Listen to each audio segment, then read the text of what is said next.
We might be sleeping on Braden Shewmake as a legitimate prospect. We'll talk about that and all of the other prospect rankings as MLB Pipeline put out their new top 30 for the Atlanta Braves last week on this Miners Monday episode of Lockedon Braves. So let's get into it.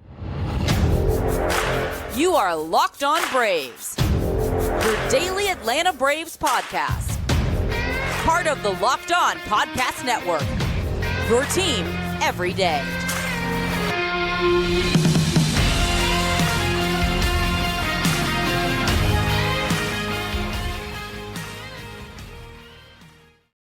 Hey, and welcome back to Locked On Braves, part of Locked On Sports Atlanta, where we cover your favorite Atlanta sports teams each and every day. I am your host, Jake Mastroianni. You can follow me on Twitter at shortstopball. Also, make sure you check out my website, shortstopball.com, where you can see some of my writing and other materials as well. Make sure you follow the podcast on Twitter at LockedOn_Braves. Send in any questions, comments, or feedback that you have for the podcast. If you're new, make sure you subscribe to us on YouTube. And if you're watching this video, do me a favor, hit that thumbs up button if you would, as it helps support the show a ton whenever you do that. Also, thank you so much for making Locked On Braves your first listen of each and every day, whether you're listening to us on the way to work, while you're walking or running, or whether on the way home from work. I really appreciate it. I know there's a lot of great stuff out there to listen to, so I really do appreciate each time that you decide to turn on Locked On Braves. This is a Miners Monday episode. We're going to go over the newly released MLB Pipeline Top 30 prospect list for the Atlanta Braves. I'll give you some of my thoughts. Of course, already did my top 10 and went over that with Lindsey Crosby several weeks ago as well, if you want to go back and check that out. But I'm going to go over MLB Pipeline's top 30 because I think it's a very important list to go through, because those guys and what they do is they're talking to evaluators, scouts in the Brave system to get a good idea of how they feel about these players. And then also, they take in their own thoughts based on what they see and the numbers and all of that. But, they're really in tune with the players or the people in the organization who are watching these players. So I think you have to take a lot of stock into what these guys put together in their list. And I think it's one of the better lists out there for sure. There's definitely some good ones as well as Baseball America over there. But I want to go through MLB Pipeline's top 30 and just kind of give you my thoughts and comments on where they have some players ranked.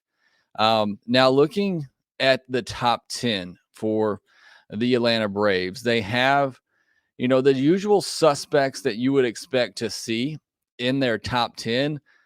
But it's ranked in a little bit different order than I have them, because in my list, I was going based strictly on upside, and they are not doing that. And you will even notice that when you read through some of the comments on each players. If you open up and look at the snippets on each players, they'll tell you which ones, for the most part, that they think have more upside than others. But their top 10 includes Jared Schuster, Owen Murphy, J.R. Ritchie, A.J. Smith-Shawver, Cole Phillips, Braden Shewmake, and Spencer Schwellenbach, Darius Vines, Ambioris, Tavarez, and Dylan Dodd. Not all that, absurd of a list for sure. Like I said, that's the usual suspects in the top 10, except for one, and Braden Shewmake, which I'll talk about a little bit more here in a second. But they have Jared Schuster at the top, and I've seen other outlets put Schuster at the top. I think he is the safest bet and the safest pick among these top players to reach a big league rotation and stick in a big league rotation. And they've noticed that. Again, he's ranked first on their list, but if you read the snippet about him, they'll say he doesn't have a very high ceiling, but his combination of stuff and command gives him the ability to be a solid big league starter. So they have him ranked first just based on his projectability to become a solid major league starter. Not a lot of upside there. You're talking, number 3 or back of the rotation type starter. As for Murphy, a guy with good makeup, throws plenty of strikes, but not much projection in his 6'1" frame is kind of their note on him. Not a big guy, so perhaps not a lot to grow into there.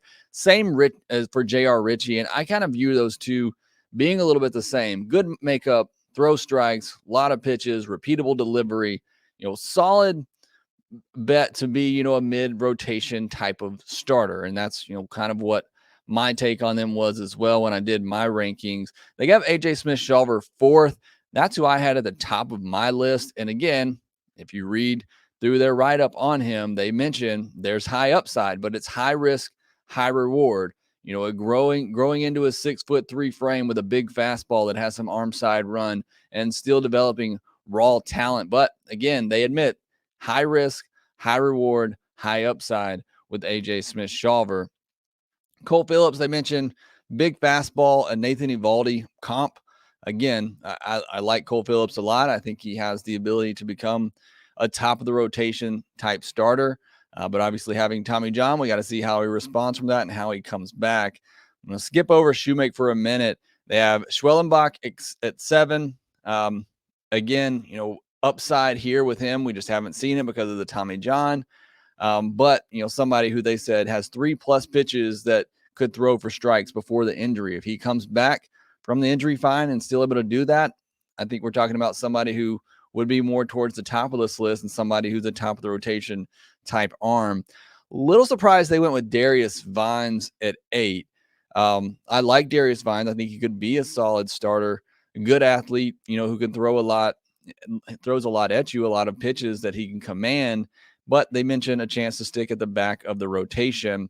And then Ambioris Tavarez, who I'm fine with here. I had him as one of my highest rated bats as well. And I think that's, the feeling in this system that if there is going to be a bat that breaks out, it's going to be Tavarez, but just haven't seen him in full season ball yet. But they mentioned his ability for big raw power and a plus arm to stay at shortstop.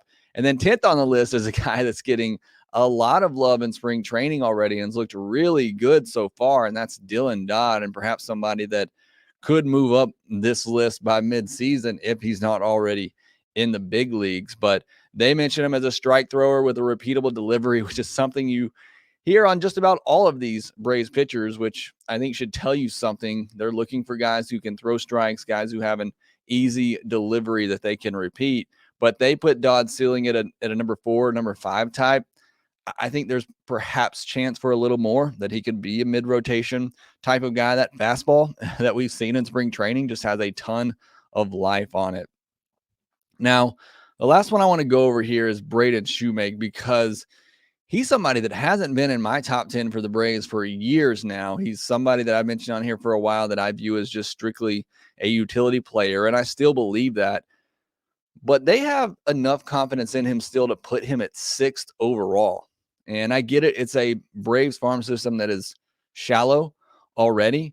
But the fact they put him there tells me that they're still hearing things in the Braves system about Shewmake that give them the thought that he could still become an everyday regular player, which is not something I've thought about Braden Shewmake for essentially, years now at this point. Really, even going back to when he was drafted, even being a first round pick, I just did not think he had what it takes to be an everyday player. And I still don't know that I believe that quite yet, but I think that's a very aggressive ranking for him. And again, that to me tells me that they're hearing something from the Braves to indicate that. And I think a big part of that as well, and they mentioned this in the write-up on him, is that he's easily become one of the best defensive shortstops certainly in the Braves system, but I think even more widespread in minor league baseball. He has turned himself into a plus defender that can stay at shortstop. When that was a question about him when he got drafted, is could he stay at shortstop? There's very little question about that now. And so I think his floor as a really solid defensive player is what has led them to keep him in the Braves top 10 and give him, a shot to become an everyday player at the big league level. Now, they mention he needs to make more consistent hard contact, but they talk about the fact that he did better at that later in the year before he unfortunately got injured. We didn't get to see more of that, but they talk about the fact that he cut down on his strikeout rate, started to make more contact, has the ability to make some hard contact. And if that continues and the defense already being plus, then perhaps he has a chance to be an everyday big league shortstop. I'm not saying he's going to, jump Vaughn Grissom in spring training, because I think Grissom's hit tool is just that good.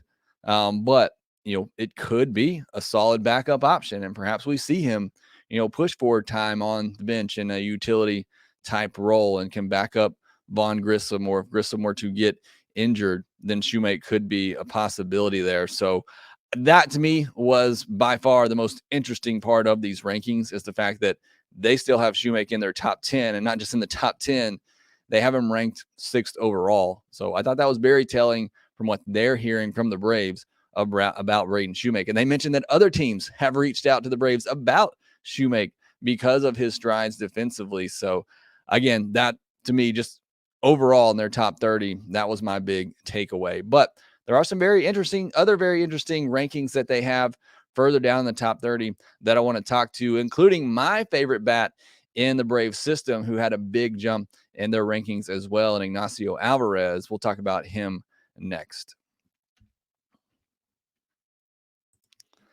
If you're looking for a delicious treat, you don't want all the fat and calories, then you got to try a Built Bar.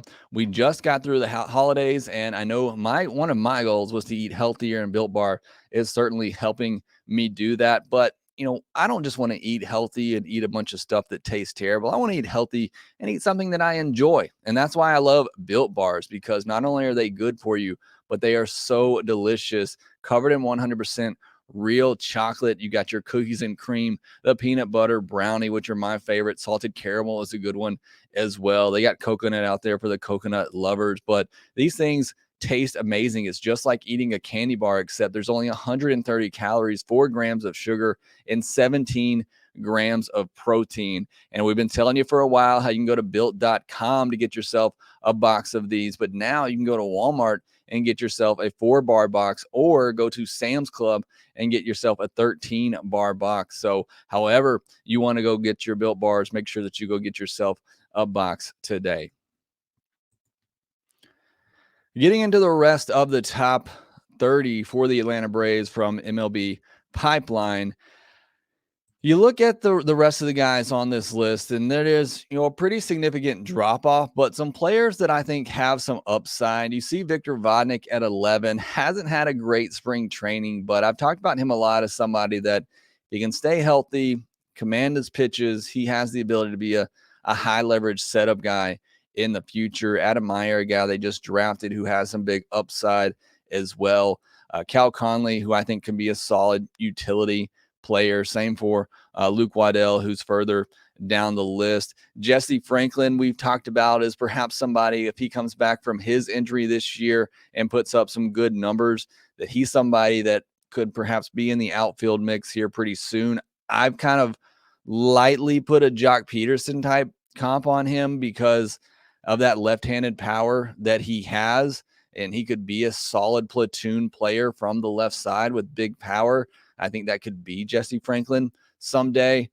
Then you see my guy Ignacio Alvarez at 15th overall. I was obviously much higher on him. I think I had him ranked either 4th or 5th overall in my rankings. But big hit tool. If the power comes along, it's just going to be that much better. He's athletic and has a strong enough arm to play on the left side of the infield. So I love Ignacio Alvarez, and they had him on 15th. He was not there at all when they put out their end of season rankings last year. It may have been their mid-season rankings after the draft. He jumps over the other 2 big bats that were taken in last year's draft, and David McCabe and Drake Baldwin, and moves all the way up to 15th. So that's a really big jump for Ignacio Alvarez. Luis Guanipa at 16th, the latest international signing prospect. They put him over other international signees like Brandon Mesquita, Diego Benitez, and others. Seth Keller, I think, is an interesting arm at 20th overall that we'll have to watch this upcoming season. As for 21 through 30, Rodri Munoz, who's looked pretty solid in spring training so far for the Braves, comes in at 21. Unfortunately, Blake Burkhalter at 20, coming in at 22, as we know now, is going to have Tommy John surgery and miss all of 2023. But he's somebody, when he comes back, again, everybody responds differently to that surgery, but success rates are much better nowadays. I think he's somebody that could move quickly and get into the Braves bullpen. You have the aforementioned Drake Baldwin and David McCabe at 23 and 24.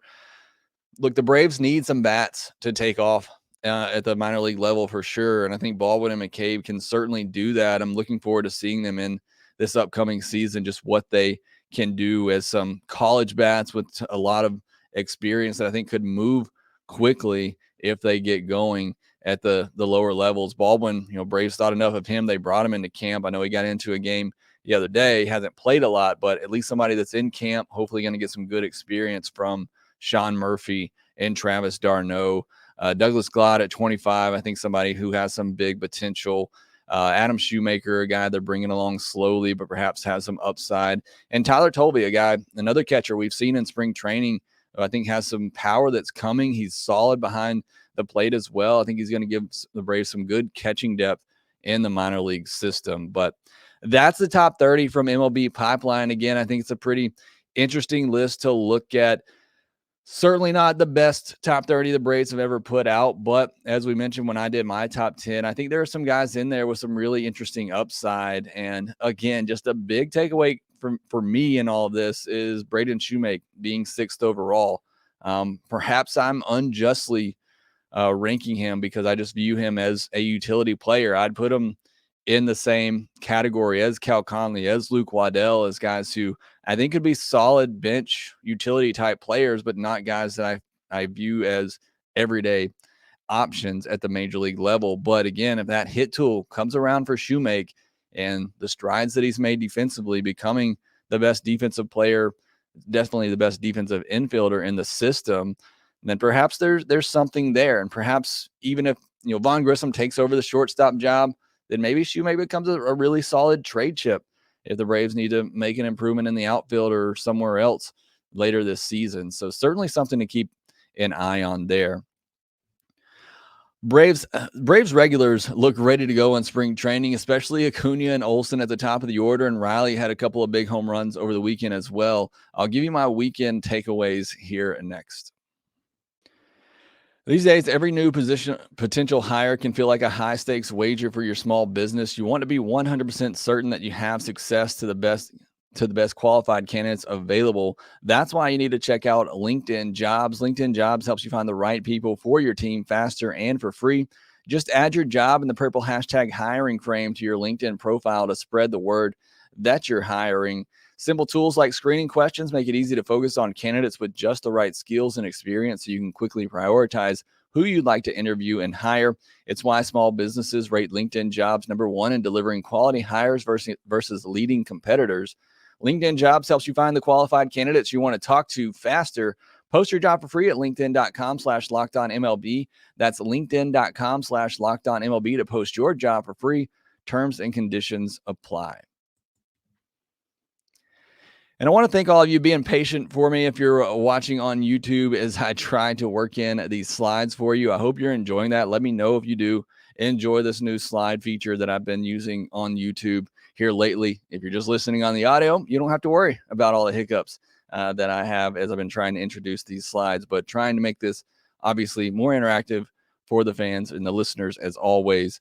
Couple of game notes from over the weekend, and starting to see some of these are being on TV. Where again, like I mentioned last week, I don't know why we can't do this in 2023, but just set up some cameras, feed in the radio announcers, and that's good enough. And that's what we're seeing them start to do over the weekend. I know the Braves were on Saturday and Sunday.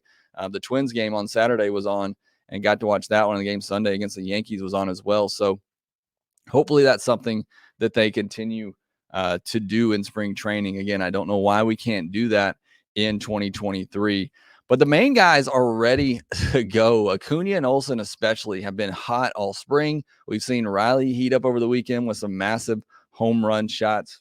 You got Acuna batting .429, Olsen batting .667, and he had 3 runs batted in on Sunday versus Carlos Rodon, which, never know what he might be working on in spring training. So always take spring training stats with a grain of salt. Bryce Elder and Ian Anderson looked better their second time through in spring training. Elder versus Astros on Friday, 3 innings, just 1 hit, no walks, no earned, and 3 strikeouts. Ian Anderson versus the Yankees on Sunday in relief, 2 1/3 innings, 1 hit, 2 walks, 1 run, was not earned, and 5 strikeouts. Charlie Morton, Max Fried, and Spencer Strider all had solid outings over the weekend as well. Eli White continues to be a hit machine. He has at least 1 hit in 6 of 7 games this spring, including 3 extra base hits. Bullpen guys looked good as well. Chavez made a start last week and looked solid in a couple of innings, and then came out in relief over the weekend and had another clean inning. I think he is just securing that final bullpen spot for the Braves. But Nick Anderson looked good as well. He struck out the side on Saturday and had his velocity up to 95. So great things to see there from Nick Anderson. Vaughn Grissom continuing to keep up with his play defensively. It was 2 for 2 in ground ball opportunities on Sunday. Didn't get any ground balls on Saturday, but continues to make the plays there defensively. So that's great to see. A little bit of news update on Mike Soroka. Was reported on Saturday that he threw a short box bullpen session, which was a new term to me, but a bullpen session off the mound, but the catcher is at a shorter distance, so a shorter throw. All things went well. I mentioned a couple of days ago, I guess, that, the steps for Mike Soroka, we need to see him throw a bullpen. This was a short box bullpen, so I guess the next step would be to throw a full bullpen, then face live batters in a live BP situation, and then perhaps we see him make his first Grapefruit League start. I don't think it's been officially said yet, but I'm pretty sure this means that he's going to be delayed to start the season. We're not going to see him opening day, which means the fifth starter spot is down to Ian Anderson and Bryce Elder and Dylan Dodd and Colby Allard at this point, maybe even Jesse Chavez. But I think Soroka is out for opening day. I think he's just starting to get too far behind. Again, even if he were to throw a bullpen early this week and throw live BP over the weekend, we're talking about him not making his first Grapefruit League start until the 13th or the 15th, midway through March. He could maybe still get two or three starts in before the start of the regular season. But as I've said, it's not like you were expecting him to make 30 starts this year and throw 170 innings. I think at most he makes 20, 25 starts, throws 120 to 130 innings. So makes sense. He's not feeling the best in spring training. Bring him along slowly and, kind of delay him early than later, because hopefully later he's ready to go and he's looking like Mike Soroka and is helping the Braves win a division and win a World Series. Certainly would love to see that happen. All right, that will do it for this episode of Lockedon Braves. Thank you so much for listening. Thanks for making Lockedon Braves your first listen of each and every day. Now go make your second listen, the Lockedon MLB Prospects podcast, where host Lindsey Crosby talks about the biggest and brightest stars of tomorrow. Again, thanks for listening. Be sure to follow us on Twitter at @Lockedon_Braves. You can follow me at shortstop_ball. Also, make sure that you rate, review, and subscribe to the Lockedon Braves podcast wherever you get your podcast, and we will talk to you next time.